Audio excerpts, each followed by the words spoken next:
Hey everyone, welcome back to another episode of Martine's Musings. I'm here with Heather French.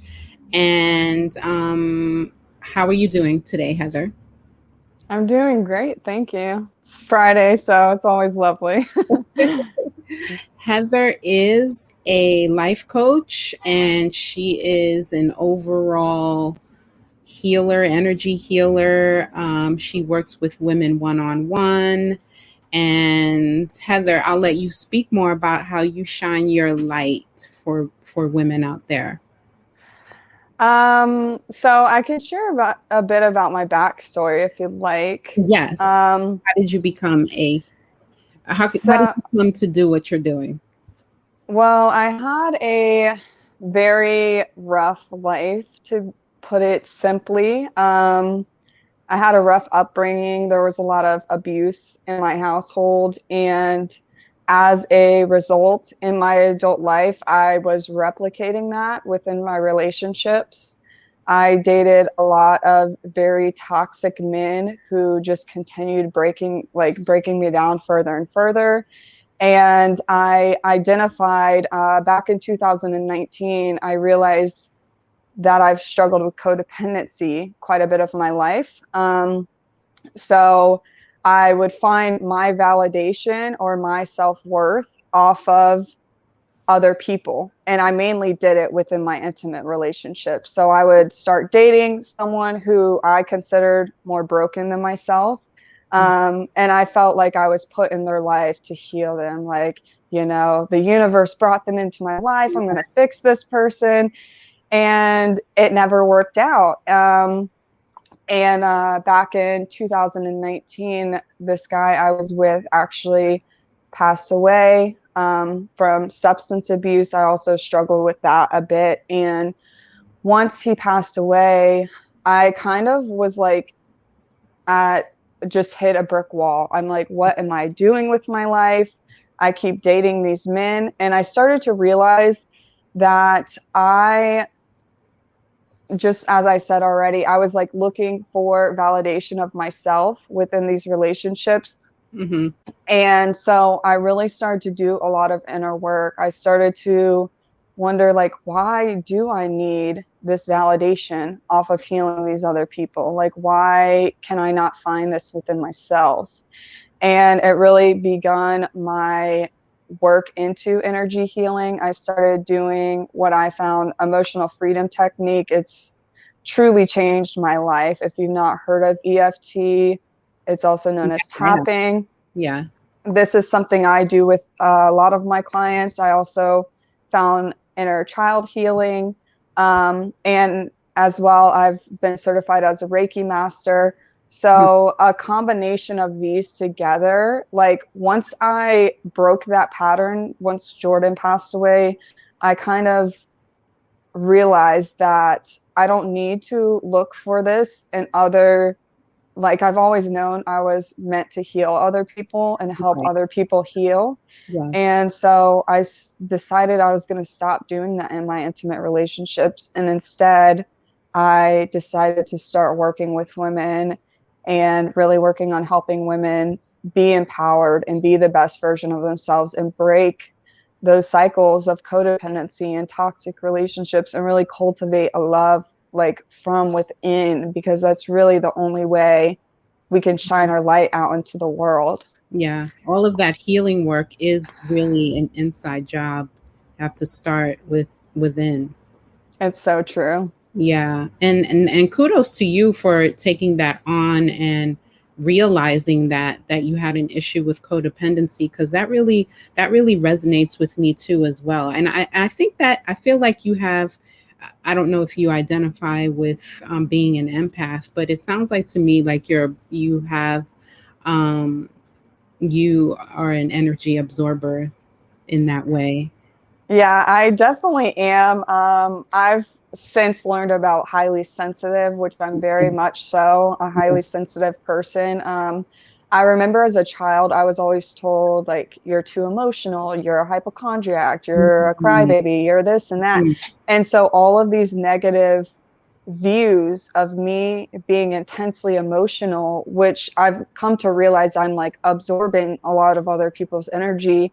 Mm-hmm. And as I've begun doing this energy healing work on myself, I've realized that it truly is a gift. Like any Yes. of the listeners who are tuning in, who are very deeply empathetic and pull in the energy of others, a lot of the world does not understand it. This is not how the world was created. Like most people do not think that it's best to like cry when other people feel intense things, you Right. know? Right. But working with other women, I've realized since I've begun life coaching how much of a gift it is, because I'm able to have people share truly deep things with me. And like, if it touches my soul, I cry with them. Mm-hmm. And they're seen in a way that they're not seen by other people. And I'm starting to really realize how much of a gift it is that I have. So, It is a real gift. And I'm empathic as well. And I used to feel like, oh my God, this is like torture,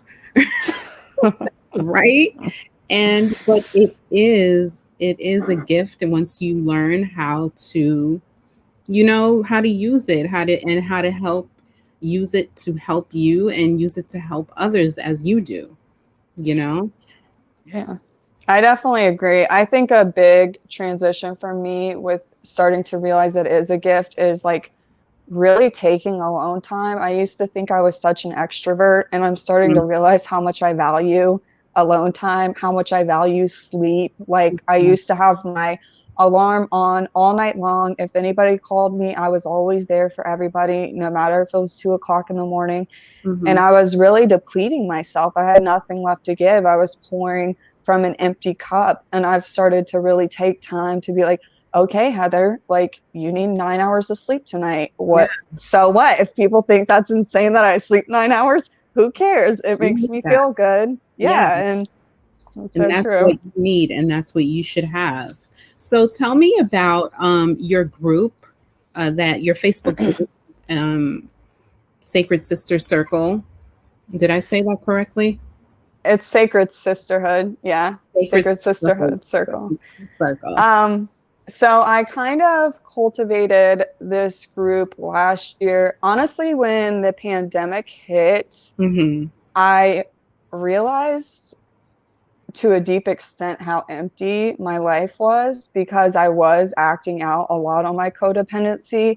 Mm-hmm. So a lot of my friendships and intimate relationships were like people who called me when they needed something. And when I needed, like, I was left in the dark. There wasn't people there for me very often. Mm-hmm. And I think once COVID hit, I realized like how empty I felt. And so I decided to start a community of women where I just wanted us to build each other up. I've had a lot of broken wounds with my mother and with women throughout my life. Mm-hmm. And so as a result, I've begun to realize how important it is for women to like come together, to build each other up, to empower each other. So I begun the Sacred Sisterhood Circle on Facebook. It's a beautiful community of women. It They're is. so supportive. I don't know. It amazes me. It's still like a relatively small group, but it amazes me how much it's blossoming, how many women are benefiting from it. We're doing full moon and new moon circles where we come together via Zoom, and we'll just discuss different healing topics. We'll do a bit of journaling, some meditation and rituals and stuff like that. But Mm-hmm. it's just a lovely place for us to connect and have other people supporting us. Yeah, I really like that. And you're what you said about women empowering other women, that's really important, because a lot we as women, we hold a lot of trauma like in our bodies.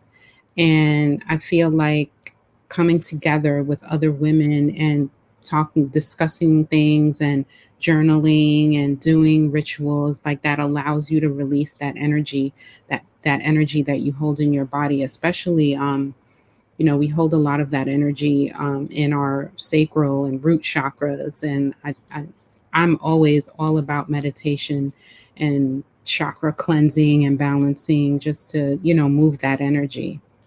Yeah, it's What do so true. I've you I've realized a lot of society, it seems women are kind of like put against one another. Like growing up, I had a lot of rough relationships with women who were like my best friend. They were supposed to be my best friend, and I truly thought they were. Mm-hmm. And there was some stuff going on in the background, like gossiping and, you Mm-hmm. know, just those catty things. And I think growing up in a society where we're taught to look against another woman like, oh, she's got the perfect body. Oh, she's got the perfect man. Oh, she has the perfect life. And we're brought up in a world where we're like put against one another and become envious of one another. So I feel like having a community like this, it's so healing. It heals a lot of the wounds that we've developed throughout our lifetime. Yeah, totally. I totally agree with that. What are some of the things that you do for your self-care? So as far as self-care, I would say a big one is sleep, to be quite honest with you. 9 hours Um, sleep. I don't always get 9 hours, but sleep is very important to me, especially being empathetic and picking up on others' energy. Hmm. Another thing I love to do is nature. Like, nature is the best medicine in the world. It's readily available to everybody. You can go outside and go on a walk and just tune in, and an exercise that really gets me connected in the moment when I'm walking. I like to collect things I find along the way. It's kind of like a meditative practice, and it brings me into the moment. Oh, And I will think of what an item symbolizes to me. So a couple days ago, I found a feather, and to me, it symbolized freedom. And before I pick up an item from the ground, I will kind of ask the universe, like, is this meant for me before I yeah. remove something from the earth? And it's kind of a way to just like tune me into the moment. That's a good one. That's a good one. So sleep and nature are some of your self-care practices. I like to journal. I'm really big on that. And while I journal, I listen to meditation music like binaural beats while I'm Hmm. journaling, and it really puts me into a great mood and a nice flow, you know? Uh, That's really beautiful. yeah, I also, what else do I like to do? I like to go outside to the park as much as I can alone. But I have two little kids, so they always also like to go to the park too. So if I take them, it doesn't really end up being a self-care moment for me, but I try to go as much as I can to this lake where, I watch the ducks and just sit in stillness. I really like that. That's beautiful. Yeah, I love journaling as well. I feel like it's so important. And also like the inner child healing and EFT, like I use those regularly. Um, so with EFT, it's able to bring up a lot of when I'm triggered by anything in life, like if somebody cuts me off driving down the road, I will start tapping on it. And I'm like, this, I'll say everything I'm feeling, Mhm. like a bunch of curse words. I'm like, I can't believe this guy. He just cut me off. What a jerk. And I just get it all out. And Yeah. usually, as I'm tapping through it, I realize that there's something deeper. And I truly do believe that all of our triggers, there's something underneath of it, usually stemming from our childhood. That's really a deeper trigger in there. And so it's able to allow me to heal not only the moment of me being annoyed with this person that cut me off, but Mhm. also some deeper wounds that I might even realize are there.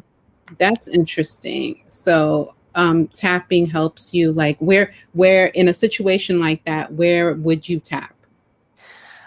So the tapping points are the ones that there's quite a few of them. But I'll like tap on the top of the head. Mhm. A couple times. There's an eyebrow point, Yeah, I and like then I like the temple ones, mhm. temple one, and over here by the collar. The collarbone is probably my favorite. Yeah, it is my favorite too. Doesn't it feel so good? It's so good. I do it sometimes also when I'm doing inner child healing and trying to connect with my inner child, I'll be like tapping on my collarbone and just have my eyes closed as I'm going through a guided meditation. And there's so much energy that's stored in our body. I'm sure you know all about the chakras and everything. So it enables us to like really tune in and connect with that energy. And I feel like if we're feeling negative emotions, if we start tapping on it and we're able to bring those to the surface and start implementing like what we really want to embody, it's just so empowering, because we're not just ignoring. Like a lot of the times when we feel negative emotions, society tells us like, oh, push that away, push that away, push that away. And it just amplifies and magnifies it rather than accepting it. Like it's there to show you something, you know? Yes, I agree with that. And when you, in your Facebook group, when you have the full moon or new moon circles, what rituals do you do? What have you done lately? So they're always so different. It really depends on the group. I've done a lot of like visualization type things. I've also done EFT for rituals. Depending on the moon, sometimes we do a lot of journaling, honestly, in the circles. But we'll journal on things we would like to release and go out under the moonlight and kind of symbolically release that back as we burn burn it with fire. And it's like a symbol of us releasing it back into the universe, and also like burying things underground, just getting our hands into the dirt and stuff like that. Because I know the full moon is when, if you're working with the moon phases, full moon is when you want to release things, and new moon is Like bringing things in, manifesting things. Yeah. Yeah, that's definitely right. We do usually with the full moon, we'll do some type of release work, and we start off the circles with a guided meditation, and then we'll do some journaling kind of to like bring up things that women want to work through, because people come with so many different types of things. Like somebody might be working on relationships, somebody might be working on finances, and so many different things. So it's nice for women to be able to journal, and we can all do the same type of ritual and be working on our own things. Right. That's awesome. So if anybody wanted to reach you for coaching, or how would people contact you for coaching? So you're always welcome to join the Sacred Sisterhood Circle and reach out to me through there. That's probably the place where I'm most active. I do have a website as well. Right now, I only have a guide on there, but it's 7-step guide to really cultivating love within yourself. It's at www.heatherfrenchcoaching.com. And you can also just reach out to me through my Facebook page. It is Heather French Self-Love and Soul Alchemy. Okay. Well, I'm going to have all of that information in the description box for everyone if anyone wants to reach out to you.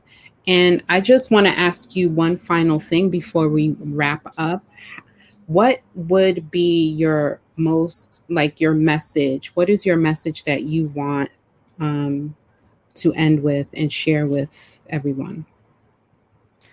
I would say the most important thing that anybody can work on is really loving themselves, like on a deeper level, not just a surface level. Really finding out where all of their triggers are coming from, and learning that a lot of these things that we take on as our own throughout life a lot of them stem from our childhood and things that we were brought up. So learning to cultivate a sense of compassion with yourself when you are triggered, when you have an outburst, when you get angry at your partner, when you get angry at your child, it's so important because at the end of the day, we're all just human. So I Yeah. would say my biggest message is just love yourself. Like, you're beautiful, you deserve it. There's something inside of everybody that's lovable.